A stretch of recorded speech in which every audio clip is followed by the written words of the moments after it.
Salut les filles, alors aujourd'hui j'ai décidé de faire un tuto avec un maquillage cut crease, c'est-à-dire un maquillage avec le creux de la paupière découpé, enfin quand je dis découpé, défini, vraiment défini. D'habitude t'appliques ton fard à paupières sur la paupière mobile et une fois arrivé au creux, tu blends ces deux couleurs ensemble. Et bien le cut crease, c'est le contraire. Il ne faut pas, surtout pas blender. Il faut qu'il y ait une démarcation si tu veux. Alors après, moi je vais te montrer la technique spéciale débutante, entre guillemets, que j'utilise toujours malgré le fait que maintenant j'arrive à faire un cut crease direct au pinceau, mais je préfère utiliser d'abord un crayon. Parce que même si j'utilise un fard noir bien pigmenté, par exemple les fards à paupières de chez Sleek, je trouve que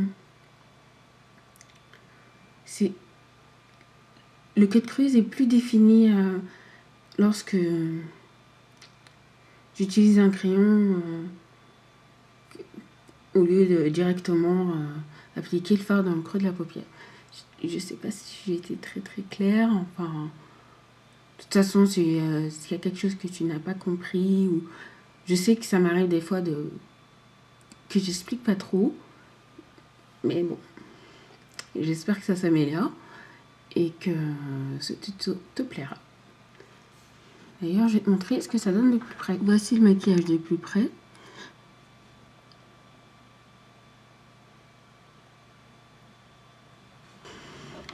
Je sais que j'ai pas été très présente ces derniers mois. Enfin, je sais que j'ai pas été présente le mois dernier. Je vous ai pas abandonné, je vous ai pas oublié. C'est juste que demain je pars en vacances. D'ailleurs, j'espère que j'aurai le temps d'éditer ma vidéo sur YouTube. Et donc, je pars en vacances une semaine et je serai pas là.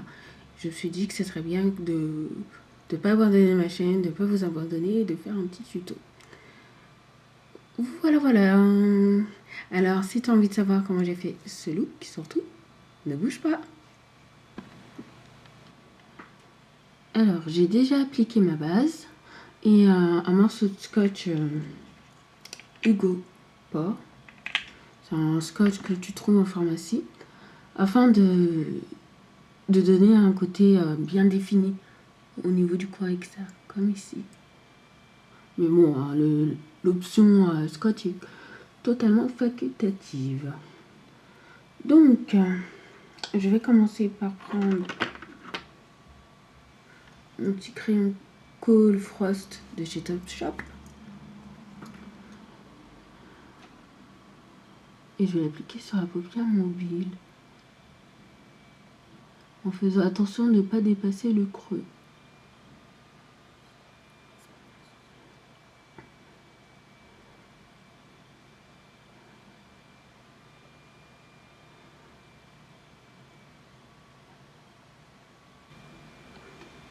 Et avec un pinceau tout pourri de chez Costa Sense, enfin quand je dis tout pourri, c'est que la peinture elle se barre. Ouais, voilà. C'est un pinceau boule en poil synthétique. Parfait pour blender les fards crème ou les crayons. Enfin voilà. J'estompe. Et afin de bien définir le cut crease, je vais prendre le crayon 0 de chez Urban Decay. Et je vais commencer à faire un trait au niveau du creux de ma paupière.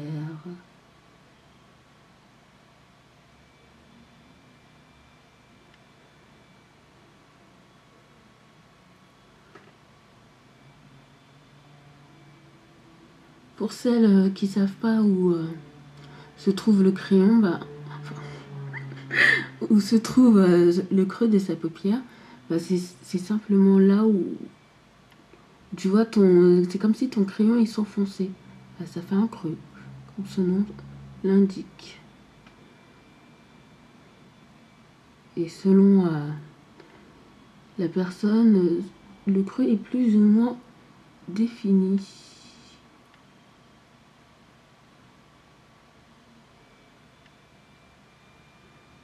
Voilà. De toute façon, c'est juste afin d'avoir un guide lorsque je vais poser les fards à paupières. Alors, je vais prendre ma palette acide et ce vert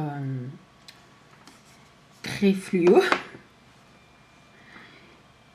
que j'ai appliqué avec un pinceau Costa Sense assez dense. Avec les fards mat, je préfère prendre ce type de pinceau. Je tapote.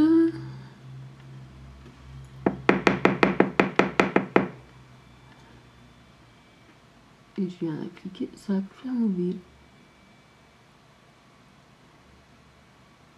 Je suis quand même assez surprise. Je pensais pas que ces fards seraient aussi pigmentés.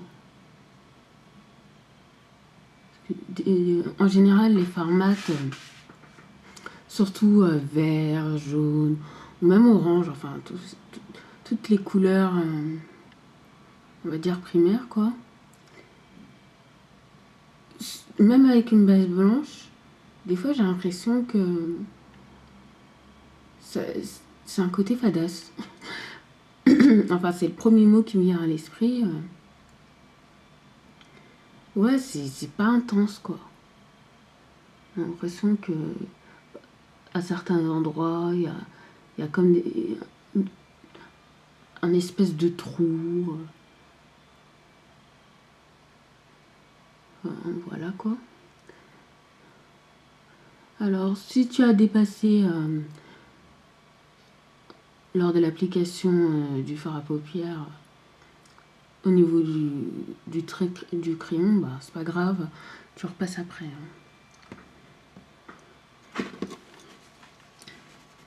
Je frotte le pinceau et je prends l'autre côté avec le fard après-midi doré de la palette Caribbean, non, de la collection Caribbean, la palette Curaçao. Oui, c'est bien la Curaçao. Je vais l'appliquer au niveau du coin externe. Mais bon, ça va. On fait pas trop la différence entre les deux, honnêtement.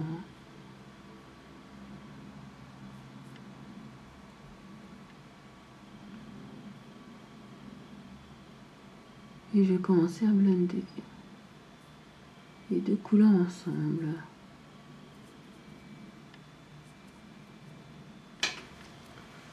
Ensuite, je prends le fard Purple Haze de la palette toujours Curaçao de Jeslick.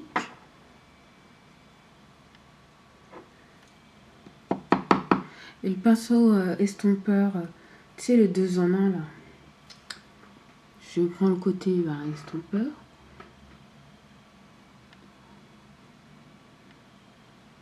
Et je vais venir appliquer juste au-dessus du trait. Surtout, il faut faire attention à ne pas aller entre le 0 et le fard à paupières. Enfin, je sais pas si je me fais bien comprendre.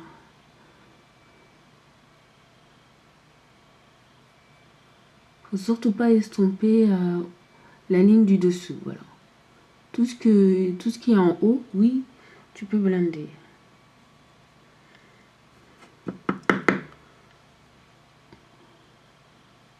Mais il faut que tu gardes un trait net entre les deux.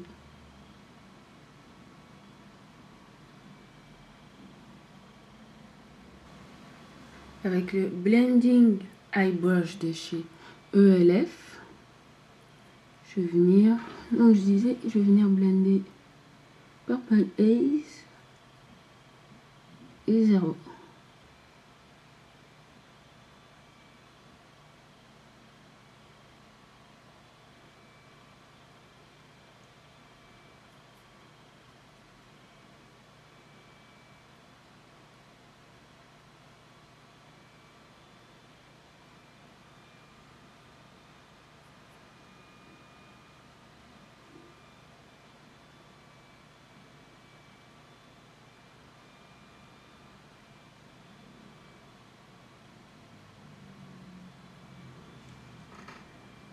Je vais reprendre un petit peu.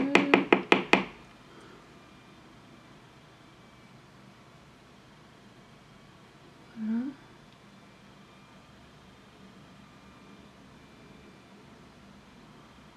Je fais un petit peu mon pinceau. Et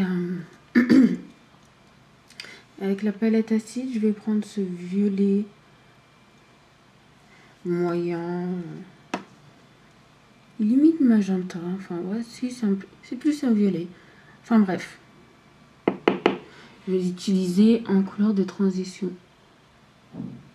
entre Purple Haze et le Medium. Avec le Medium Angle Shading E70 de chez Sigma. Je vais prendre le fard Martini, ce blanc. J'ai retiré le scotch et j'ai profité pour terminer le maquillage de mon œil gauche. Et maintenant, avec le crayon 0, je vais venir l'appliquer en base.